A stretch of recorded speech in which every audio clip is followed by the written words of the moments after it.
En este mundo vemos las evidencias palpables de la existencia del maligno. Y el único poder del que podemos disponer para combatirlo se encuentra solo en la palabra de Dios. Esta espada de dos filos nos prepara para pelear la lucha espiritual.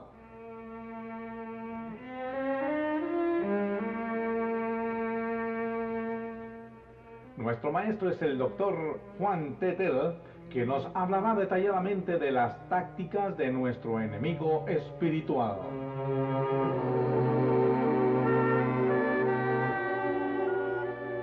En esta lección estudiaremos sobre el tema El principio de esta lucha, parte 1.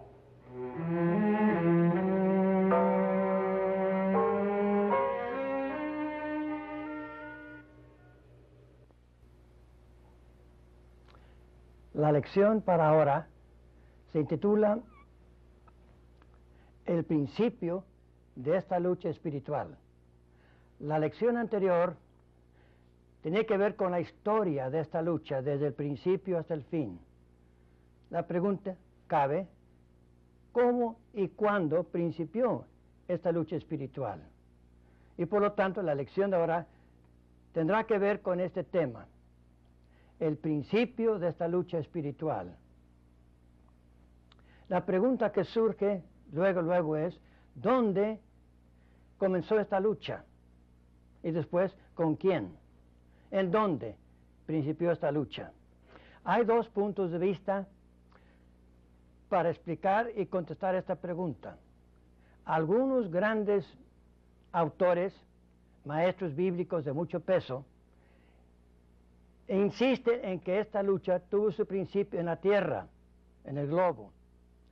Por ejemplo, el doctor Donald Barnhouse, en su libro La Guerra Invisible, insiste que esta lucha comenzó aquí en la tierra, que Satanás fue encargado con la administración de las actividades en este mundo, y de ahí vino su fracaso. Para sostener su punto de vista, él dice que Isaías 14:13 dice, subiré al cielo. Y él piensa entonces que la lucha espiritual comenzó aquí, en la tierra, y subió hasta el cielo. El segundo grupo de hermanos, maestros de mucho peso también, creen que no, que la lucha espiritual comenzó entre los ángeles en el cielo. Y parece que los versículos que vamos a estudiar sostienen este punto de vista. De todas maneras, hubo un momento de rebelión entre los ángeles encabezados por Satanás. Queremos entonces comenzar con el punto siguiente, el causante de esta lucha espiritual. Y notemos su carácter, el carácter de este ser. Lucifer, más tarde Satanás. Busquemos Ezequiel, su capítulo 28.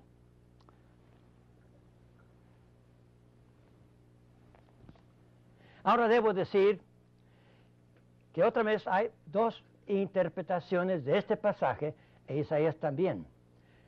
Algunos maestros de mucho peso también, de teología muy conservadora, insisten que los dos casos, Ezequiel e Isaías 14, solamente se refieren a dos personajes humanos, el rey de Tiro y el rey de Babilonia. Únicamente personajes humanos. Pero al mismo tiempo hay otro grupo de hermanos de mucho peso también, de profundidad y conocimientos bíblicos muy profundos, que insisten que estos dos pasajes tienen que ver no solamente con el rey de Tiro y Babilonia, pero aún más allá, a un personaje más grande, más poderoso, y un ángel. Yo creo que el segundo es, para mí a lo menos, más satisfactorio, puesto que al estudiar esos pasajes veremos que las descripciones de estos dos seres son descripciones de un personaje más allá de lo humano, por los atributos que se le dan y por el efecto de su caída en el mundo actual. Veamos en primer lugar entonces Ezequiel 28, su versículo 12. Hijo del hombre, levanta endechas sobre el rey de Tiro, más allá aún, y dile, así ha dicho el Señor Jehová, tú echas el sello a la proporción, lleno de sabiduría y acabado en hermosura. Noten la palabra proporción. La palabra aquí significa equilibrio, sellado, una cosa fija. Lleva el sello de equilibrio entre sabiduría y hermosura. En este ser, entonces hubo una proporción, un equilibrio entre sabiduría y hermosura. Tremenda la enseñanza. Un personaje en el cual se encontraba perfectamente balanceada sabiduría y hermosura. El versículo que sigue, 13.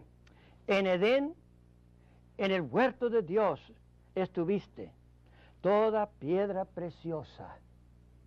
Ahora el versículo 13 explica hermosura.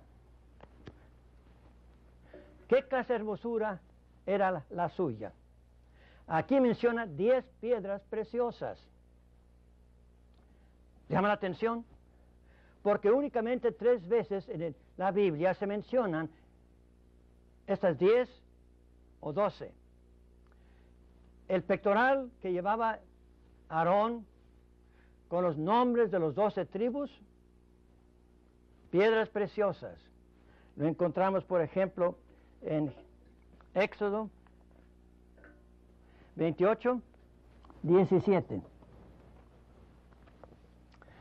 Cuando entraba en el lugar santísimo, Aarón llevaba el pectoral sobre su pecho, 12 piedras, cada piedra con el nombre de una de las tribus.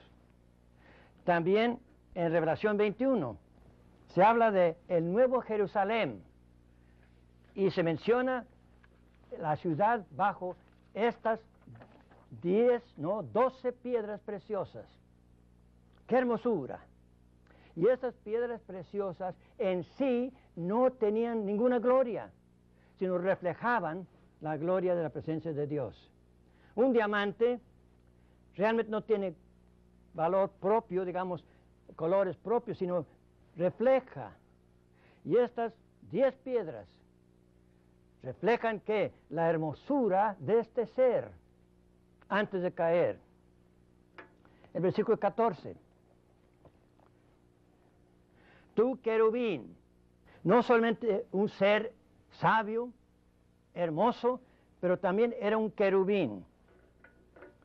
Si hubiera tiempo podríamos explicar el término, pero de acuerdo con Génesis 3, 24 y otros muchos pasajes, recuerdan que cuando Adán y Eva pecaron y fueron expulsados del huerto de Edén, Dios puso en la entrada un querubín con la espada. También en Ezequiel tenemos el caso de los querubines. Eran seres angélicos de valor superior que se colocaban alrededor de Dios para guardar su santidad y mantener el orden. Era un querubín. Tenía una posición de mucha importancia. Era un querubín. Pero noten qué clase de querubín era. Grande. Y ahí la palabra, creo yo, que es la palabra ungido. Grande porque había sido ungido. Y al pensar de este hecho, notamos que en el Antiguo Testamento, tanto rey como profeta y sacerdote, antes de emprender su ministerio, tendrían que ser ungidos, indicando preparación para una misión. Era un querubín, ungido, cubridor, yo te puse. Y ahí el sustantivo significa el que va por delante. Un querubín entonces ungido, que iba siempre adelante. Noten la parte que sigue. En el santo monte de Dios estuviste. Ahora, la expresión monte significa gobiernos. Es el versículo 14. Es decir, este querubín ungido, el que iba por delante y el que ocupaba un puesto de administración, el gobierno de Dios. Cuando usted tenga tiempo, busque la palabra en diccionario bíblico, monte, y en casi todos los casos significa gobierno. Por ejemplo, en Salmo 2:6 y otros más. Entonces ocupaba este querubín un puesto de administración delante de Dios. Dice ahí, en medio de piedras de fuego has andado. Y creo yo que ahí Dios quiere significar que este ser que tenía administración bajo el mando de Dios, Dios soberano, vivía en el ambiente de la gloria, vivía entre las piedras de fuego, la gloria de la presencia de Dios. ¡Qué privilegio de este ser! Y para agregar otro término, dice aquí, perfecto eres en todos tus caminos. Ahí la palabra perfecto es cabal, no necesariamente sin pecado, no, cabal, completo. En sus procedimientos andaba cabalmente, en forma completa. Entonces podemos hacer una suma total de estas cosas. En primer lugar, era un ser creado. Segundo, un ser hermoso.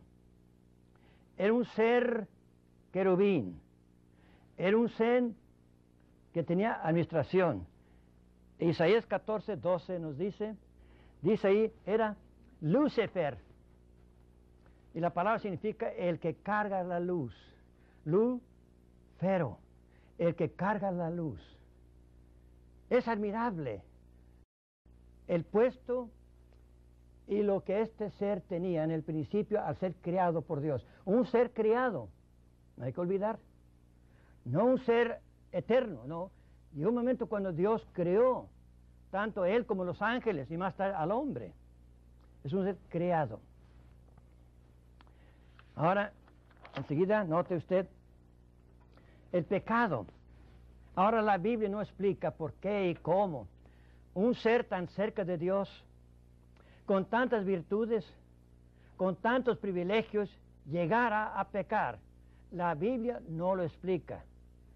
Y temo yo que al procurar explicarlo bajo términos y bases humanas, entramos realmente en dudas y confusión. Tenemos que dejar el asunto en manos de Dios. Él revela lo necesario para nosotros, para que podamos entender el peligro que amenaza al creyente cuando los ataques de Satanás más tarde vienen fuertemente sobre él.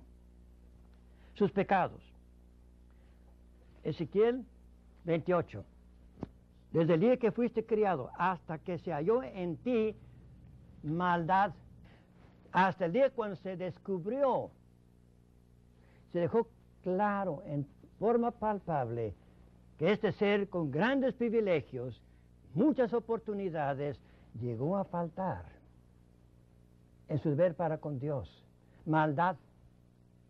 Si hubiera tiempo podríamos trazar ese sustantivo en la Biblia, pero creo que basta con decir, aquí la palabra maldad significa apartarse de lo recto.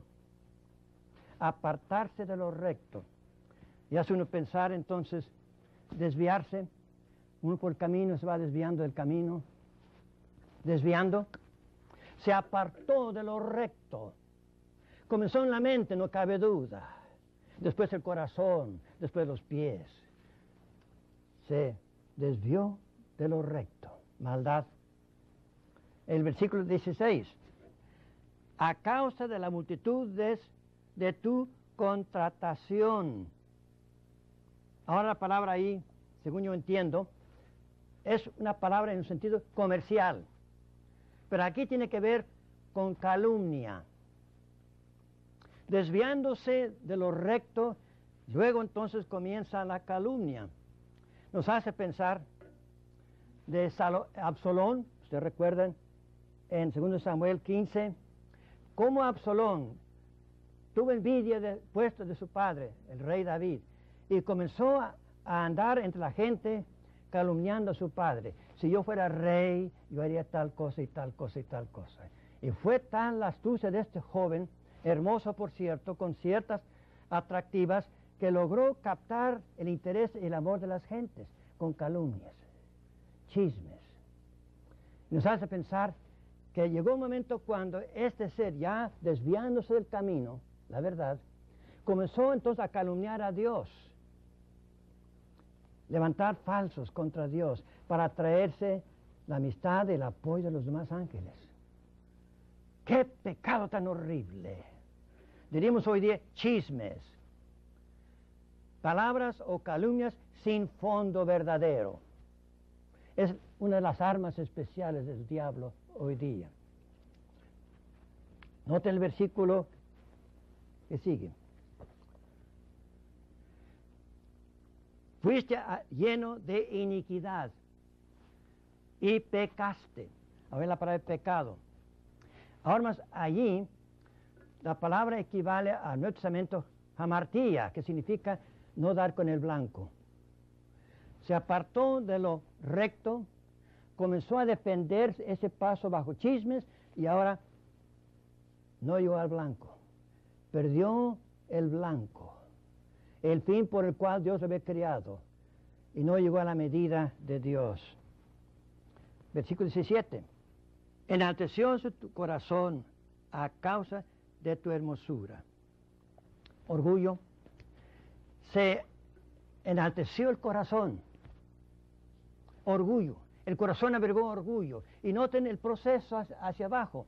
Maldad, calumnia, pecado, ahora orgullo. Y creo yo que es el proceso lamentablemente en orden. Se desvió, comenzó a calumniar y no dio con el blanco, y ahora el corazón se infló de orgullo. Con tal resultado que dice ahí, corrompiste tu sabiduría a causa de tu resplendor. Es decir, entonces, el orgullo corrompió. El orgullo siempre destruye, siempre corrompe las cosas. Y por fin, noten Isaías 14, 13 y 14. Las 5 veces cuando él dice yo, subiré al cielo, rebelión. Y el paso es muy natural en el proceso hacia abajo. Rebelión. Y noten los pasos de esa rebelión. Subiré hasta el cielo. Al cielo. Es decir, quiso cambiar de su posición para llegarse al tercer cielo, en un sentido, la presencia de Dios. Subiré al cielo, en lo alto, junto a las estrellas de Dios, ensalzaré mi solio, mi trono. Subir al cielo. ¡Qué rebelión! Aún más, ocupar el trono que solo Dios merece. Rebelión. En el monte del testimonio me sentaré. Gobierno. Una vez en el trono quiere gobernar. A los lados del aguijón, todo el universo quiere gobernar. Sobre las alturas de las nubes subiré. Ahora en la Biblia yo encontré a lo menos como 100 y pico de veces donde se habla de las nubes como la gloria de Dios. Usted recuerda que cuando Cristo fue al cielo, una nube lo llevó. Y cuando Israel salió de Egipto rumbo a Canaán, la nube que daba luz de noche y protección de día, entró en el templo para llenar con la gloria. Él quiso entonces la gloria que solo Dios merece y debe tener. En el trono ahora busca su gloria. Y sigue diciendo aquí el pasaje, seré semejante al Altísimo. Noten ustedes, no solamente en el trono, gobernando, ahora quiere ser sustituto, ocupar el lugar de Dios. Pero aquí le llama el Dios Altísimo. Y si ustedes recuerdan cómo cuando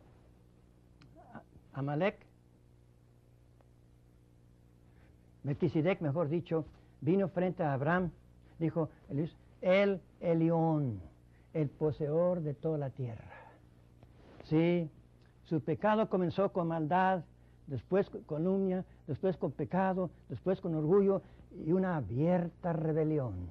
Y nos dice en Revelación 12 que la tercera parte de los ángeles cayeron con él.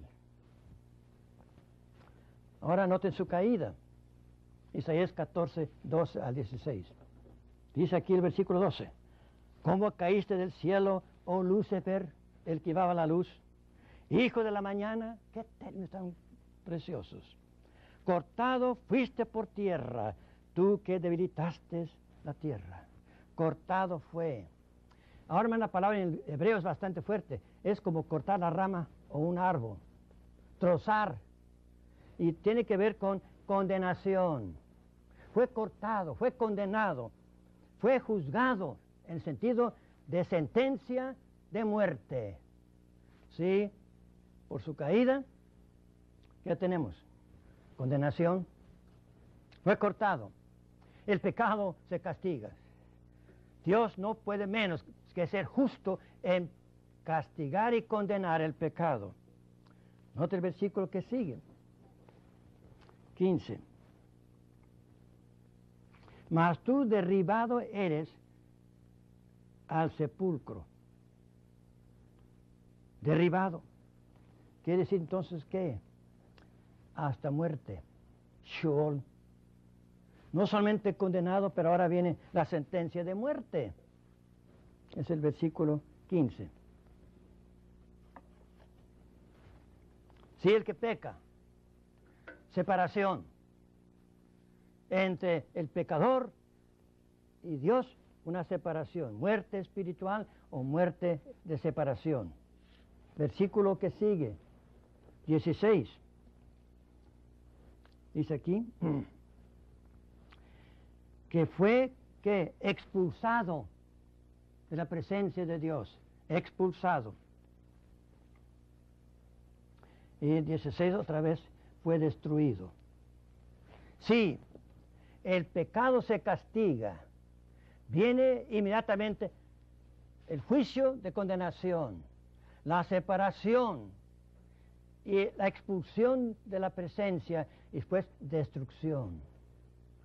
¿Cómo es el pecado? Habiendo ocupado un puesto en elevado, ahora lo vemos realmente al suelo por el pecado. ¿Y cuáles fueron los efectos de esta caída? Cuando él cayó, como ya dice Revelación 12, que la tercera parte de los ángeles cayeron con él. Ya no solamente uno pecó, ahora la tercera parte de los ángeles cayeron con él. Qué tremendo es el pecado. Qué horrible es el pecar. Qué es la sentencia que merece el pecado. Condenación, juicio, separación, expulsión y destrucción. Y así fue el caso de este hombre, de este personaje creado por Dios.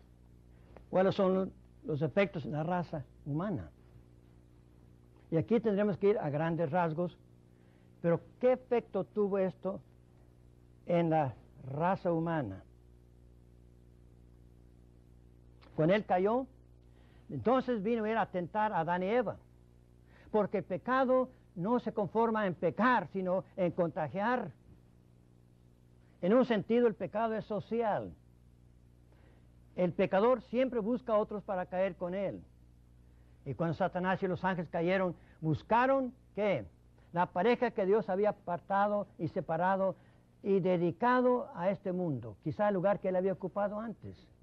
Y él, viendo en ellos el objeto de envidia, entonces su ataque viene contra ellos. Y el pecado sobre ellos, notemos, Génesis 3.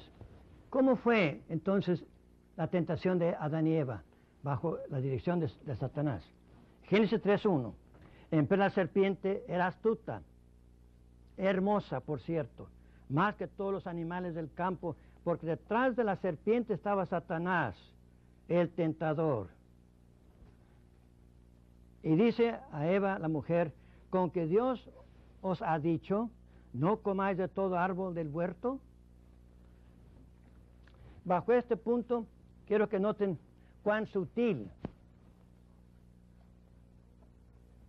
es Satanás en la tentación del hombre. Sagaz, sabio, sutil, un psicólogo perfectamente. Cuán sutil. Note en primer lugar, detrás de una serpiente, busca un animal hermoso, atractivo, y detrás del animal se presenta él hablando a través del animal. Hermanos, el diablo no es un ser con cuernos y cola como se pinta vulgarmente. El diablo es un ángel de luz, dice la Escritura. Y cuando él se acerca para tentar a la persona, siempre detrás de algo bonito, atractivo. No se presenta y dice, yo soy el señor diablo. No, sino detrás de una serpiente. Cuán sutil. Posiblemente un animalito que Eva bien conocía, un animalito que aparentemente parecía un tanto inocente, pero detrás del animal, de la serpiente, según entendemos el contexto, estaba el diablo hablando. Detrás de la serpiente. ¿Se han fijado ustedes cómo el diablo siempre tienta detrás de algo bonito? No se presenta con lo feo, sino con lo bonito, lo atractivo. Así como la luz atrae el mosquito, así también Satanás hace uso de cierta luz para atraer la persona. Detrás de la serpiente estaba el diablo. Detrás de la música bonita puede haber tentación. Detrás de un cuadro parece inocente, la tentación. Detrás de circunstancias que parecen inocentes, puede el diablo meter. Oh, cómo tenemos que tener la sabiduría de Dios, porque el diablo tentó a Eva usando sutileza, escondiéndose detrás de un animal aparentemente inocente y atractivo. Cuán sutil es Satanás.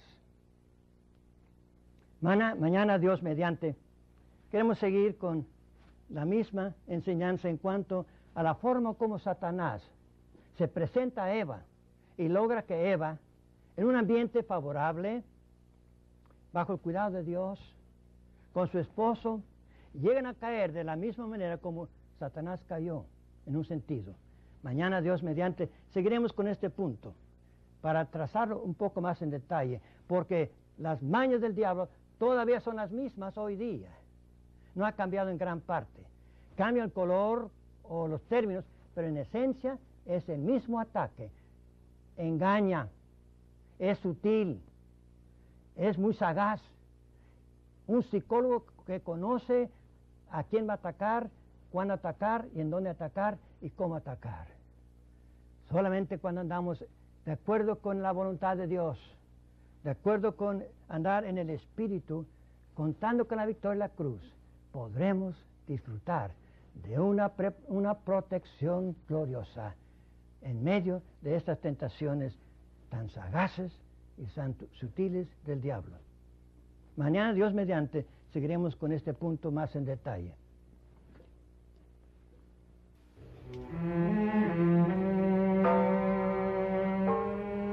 Recomendamos que siga usted estudiando más a fondo estas lecciones. En la guía de estudio hay preguntas para ayudarle en la discusión. Continuaremos desarrollando este tema tan interesante en la próxima lección de Lucha Espiritual.